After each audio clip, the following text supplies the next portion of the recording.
You ever notice how people talk about fate like it's a choice? Like they can outthink it, outrun it, outplan it. They build their little walls, make their little rules, trying to keep control of something they never had in the first place. But when something's meant to happen, really meant, it moves through everything. You can fight it, deny it, laugh at it, but it doesn't care. It's not asking for your permission. It's not waiting for your timing. It's already in motion. And the funny part, the harder you resist it, the faster it catches you. Because when something bigger than you decides to move, it doesn't stop just because you're afraid. Fate doesn't wait for permission. It doesn't knock politely. It doesn't ask if you're ready. It doesn't care about your plans. It comes when it comes, and when it does, it doesn't whisper. It crashes through everything you thought was solid. People like to think they're in control, that they're calling the shots, steering their own destiny. They make schedules, vision boards, life plans. They think if they follow all the rules, they can predict the future. But fate doesn't follow rules. It doesn't read your plans. It laughs at them. Because no matter how much you try to control life, there's always something waiting that you didn't see coming. You can delay it, maybe. Distract yourself. Try to run the other way. But fate doesn't chase. It knows where you'll end up. It's patient, cruelly patient. It watches you build your illusions of safety, lets you believe you've escaped, and then it moves. And when it moves, it's unstoppable. Because fate doesn't ask if the timing's right or if you feel strong enough to handle it. It just happens. And you either rise to meet it or get crushed trying to avoid it. The problem is, people confuse control with power. They think having a plan means having strength. But true power isn't in controlling fate. It's in facing it. It's in looking at what's coming and not blinking. Because life isn't fair, and it's not supposed to be. Fate isn't good or bad. It's just truth in motion. It doesn't care about what you think you deserve. It's not punishment. It's not reward. It's simply what must happen. You can scream at it, pray for it, run from it. But it doesn't change a thing. It's already written, and your name's already on it. People waste so much time begging fate to go easy on them, as if it listens. They think their pain means they're being targeted, that the universe is cruel. But maybe it's not cruelty. Maybe it's correction. Maybe fate tears down what isn't real, so you can finally see what is. Maybe all the chaos is the universe's way of forcing you onto the path you were meant to walk. You don't have to like it, but you do have to face it. Because whether you stand tall or crawl through it, fate will keep moving forward. It doesn't pause for fear. You ever see how people react when life hits them out of nowhere? First, they deny it. Then they get angry. Then they break. But after that, something shifts. The ones who stop fighting it, who accept it, they start to change. They stop asking, "Why me?" and start saying, "What now?" And that's where real growth begins. Fate doesn't come to destroy you. It comes to reveal you. It strips away everything that isn't strong enough to last, Everything fake, everything borrowed. It leaves you with what's real, yourself. Raw, scarred, and still breathing. The funny part is, the moment you stop asking for fate's permission and start trusting its process, you realize it was never against you. It was always pushing you towards something. Something you couldn't have seen if you'd stayed comfortable. People call it destiny, divine timing, karma. It doesn't matter what name you give it. It's that unseen force that refuses to let you stay small. It doesn't wait for your courage to catch up. It drags you into moments you're not ready for, because it knows you'll never be ready until you're there. Fate doesn't negotiate. It doesn't take requests. It doesn't give warnings. It acts. And when it does, the question isn't, why now? It's, what will you do now? You can stand still and get run over. Or you can move with it, learn from it, let it shape you. People who fight fate spend their whole lives exhausted, bitter, always wondering why things never go their way. But those who surrender, not in defeat, but in acceptance, they learn to flow with it. They use it. They understand that when fate closes one door, it's not rejection, it's redirection. Every time fate shows up, it reveals how powerless we really are and how powerful we can become if we stop resisting. It's in the heartbreaks, the failures, the sudden turns you never saw coming. Those aren't coincidences, those are checkpoints. They're reminders that you don't get to script everything. You only get to respond. And that response, that choice, is where your strength lives. Fate will move with or without you. The question is whether you'll fight the tide or learn how to swim in it. Fate doesn't wait for permission because it doesn't need it. It was set in motion long before you understood it. You can hate it, you can curse it, but the truth is, it's the one thing that never lies. It's honest. Brutal, yes, but honest. It takes what doesn't belong and gives what you didn't expect. It destroys to rebuild. It breaks to awaken. And no matter how much you resist, you'll always end up right where you were meant to be. Because fate doesn't ask for your approval. It just shows you who you really are when you've got nothing left to hide behind. Resistance only fuels the inevitable. The more you fight what's coming, the harder it hits when it arrives. That's the cruel part about life.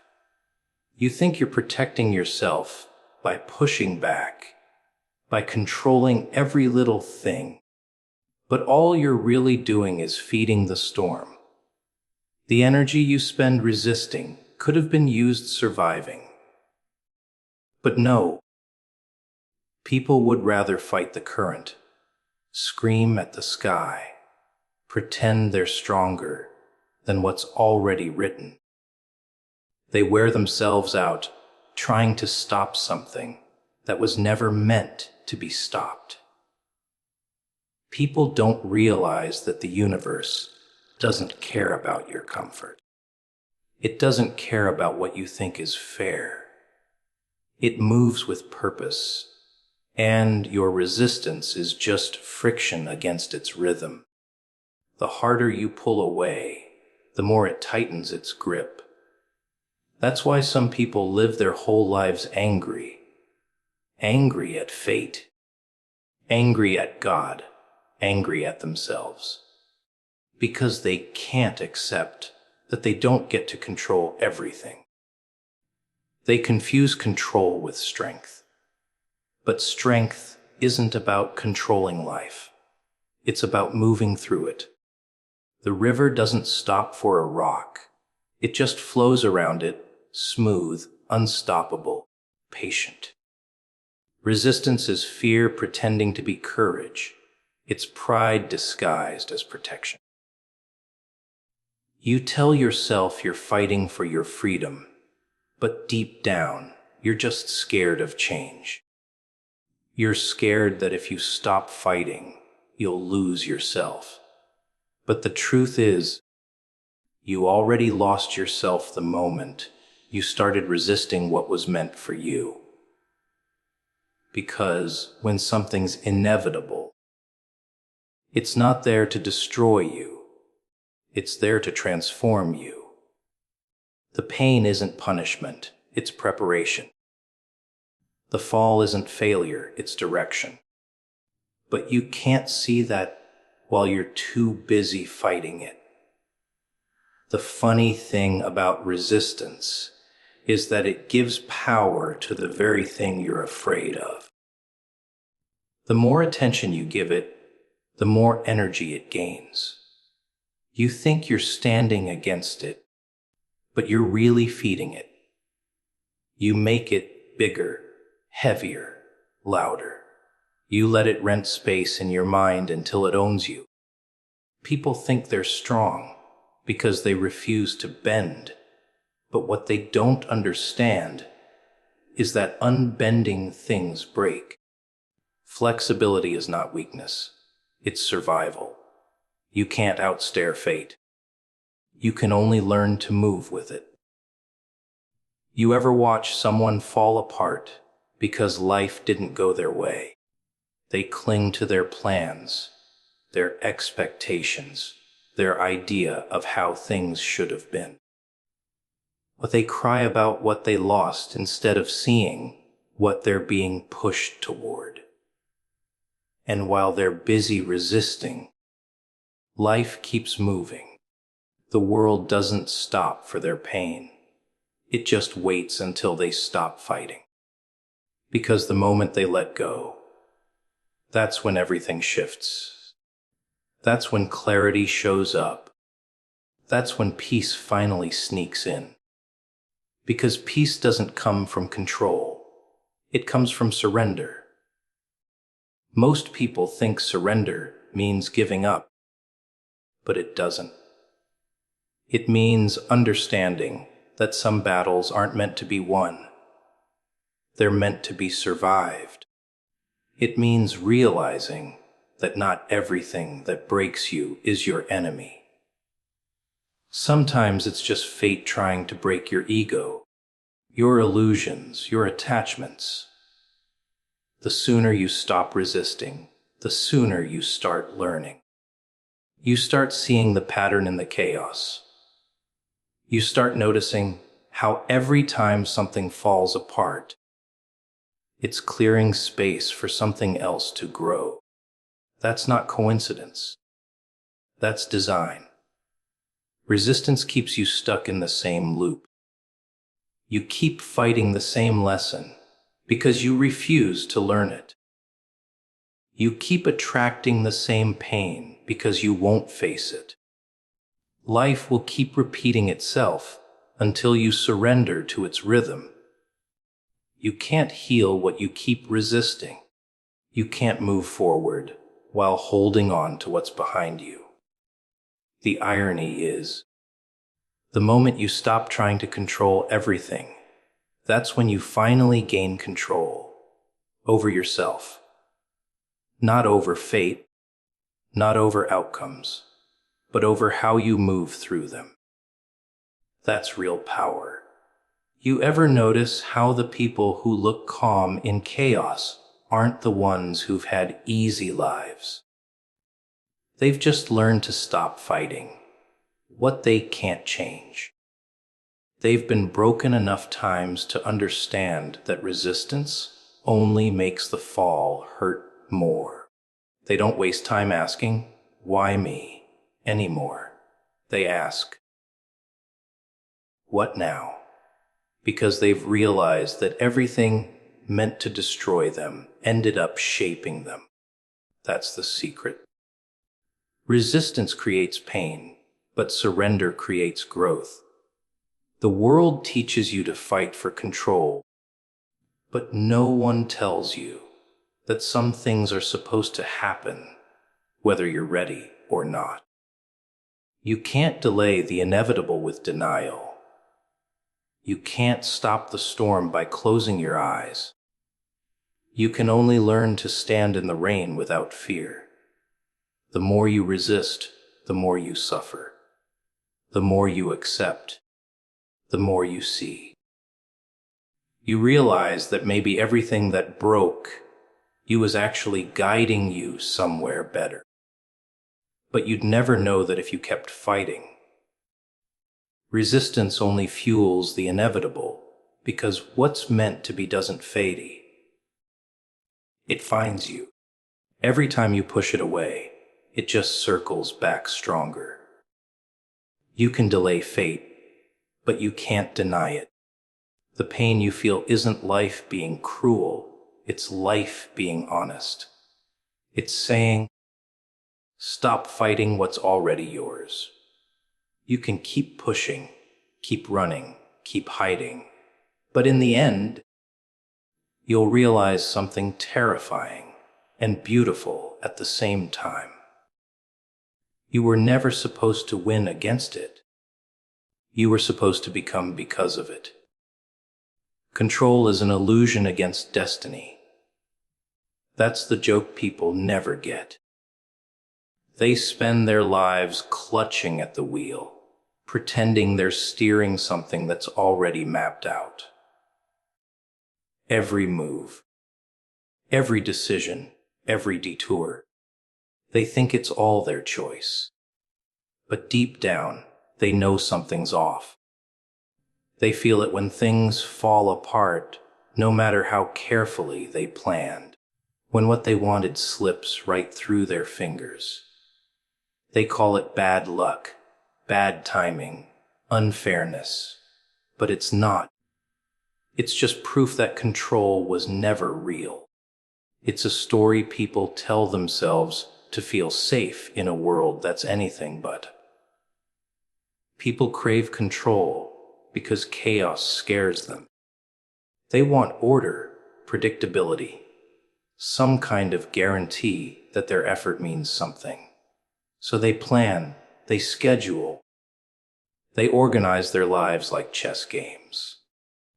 But destiny doesn't play by their rules. It doesn't care how hard they try to calculate every move. One twist, 1 second, one heartbeat, and everything changes. That's the part that drives them mad. The idea that no matter how much control they think they have, it can all disappear in an instant. Because destiny doesn't ask for consent, it just moves. The illusion of control keeps people asleep. It gives them something to hold on to, something to believe in. It keeps them from facing the truth, that they're not the ones running the show. That something bigger, something deeper, something unseen is pulling the strings. And the moment they sense that, even for a second, they panic. They scramble to grab hold of something solid.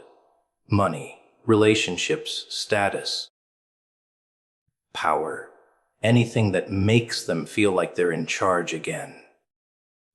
But no matter how tight they grip, life always finds a way to remind them who's really in control. It's funny, isn't it? People think surrender means weakness, but it's the only time they ever see things clearly. When they finally stop pretending they're the master of their fate, that's when the fog lifts. Because control blinds you. It keeps you obsessed with the surface. You're too busy trying to fix, plan, avoid, manipulate, to actually understand what's happening beneath. But when you lose that control, when everything falls apart, and you're forced to face the chaos. That's when you start to see patterns you never noticed before. That's when you realize it was never random.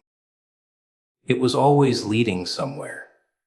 You can spend your whole life trying to control the uncontrollable, but all it does is exhaust you. You build plans, backup plans, walls, safety nets, all for a sense of security that never really existed. The truth is, control is just fear dressed up as order.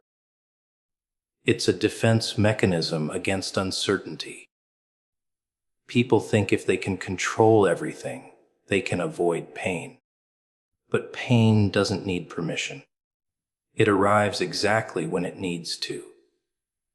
And when it does, all those walls you built, all those plans you made, they crumble like paper. There's a certain madness in realizing that control is an illusion. Some people break from it, others are freed by it. The ones who break keep fighting, keep forcing, keep pretending they can shape fate with sheer will. But the ones who are freed, they stop running. They stop forcing things to happen and start letting things unfold. They learn to move with life instead of against it. That's when everything starts to make sense. Because the more you let go, the more you see that destiny doesn't need your help. It just needs your presence. Control tricks people into believing they can delay what's meant for them or avoid what's destined to hurt them. But destiny isn't something you outrun. It's something you grow into. Every twist, every heartbreak, every failure, it's all part of shaping you into the person who can handle what's coming. You can't fake your way around it. You can't trick it. The harder you try, the more you tighten the chains around yourself. Control isn't freedom. It's a prison made of your own expectations. You ever notice how people lose their minds when things don't go their way? They curse the world, blame others, question everything. That's because their illusion of control just cracked. They thought they were in charge, and suddenly, reality reminded them they never were. It's a brutal kind of honesty. Life doesn't care about your plans. It doesn't pause for your comfort.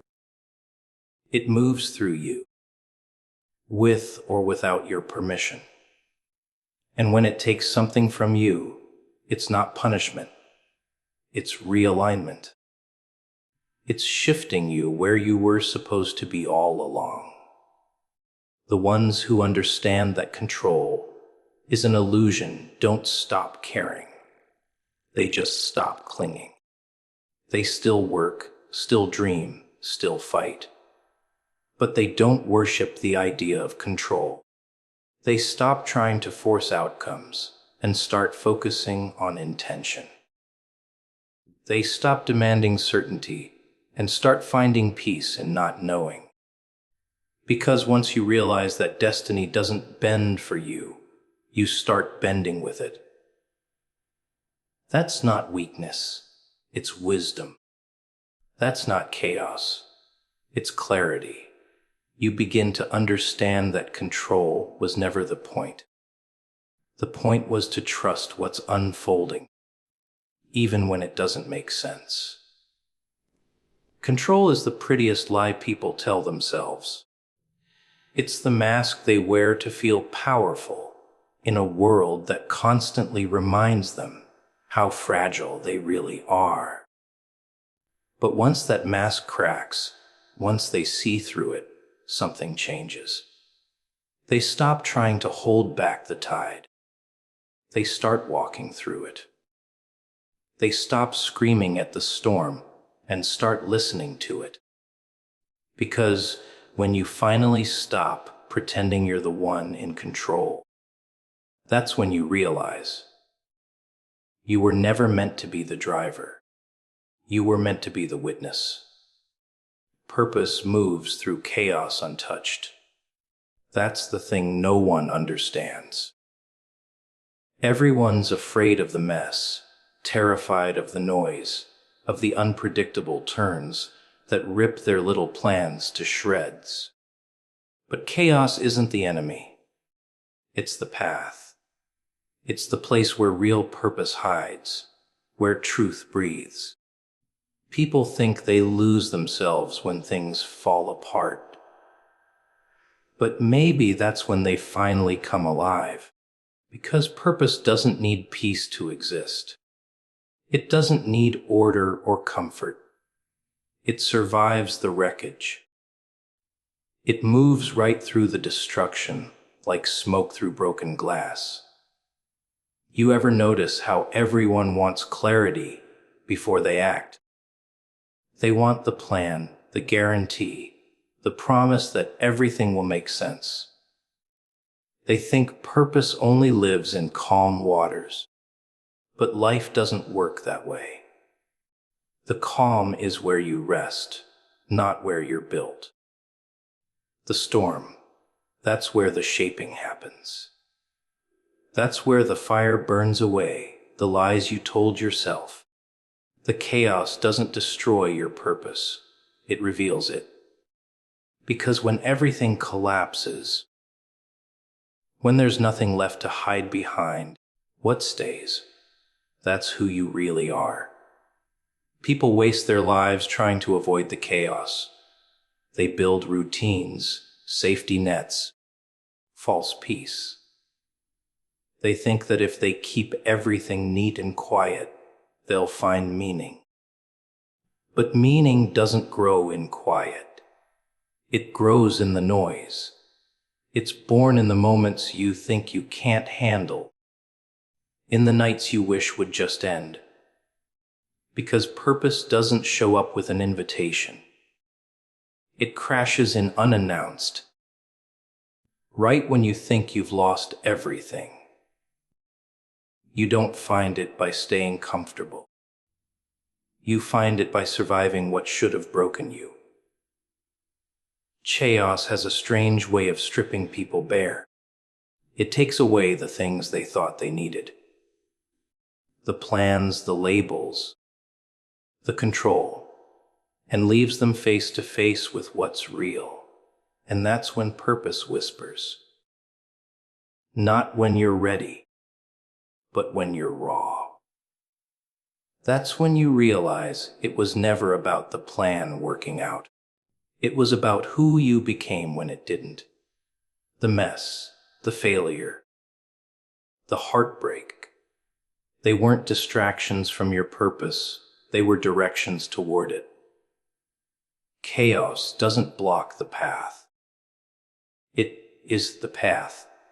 Everyone thinks purpose is supposed to be this clear, shining thing that guides you easily.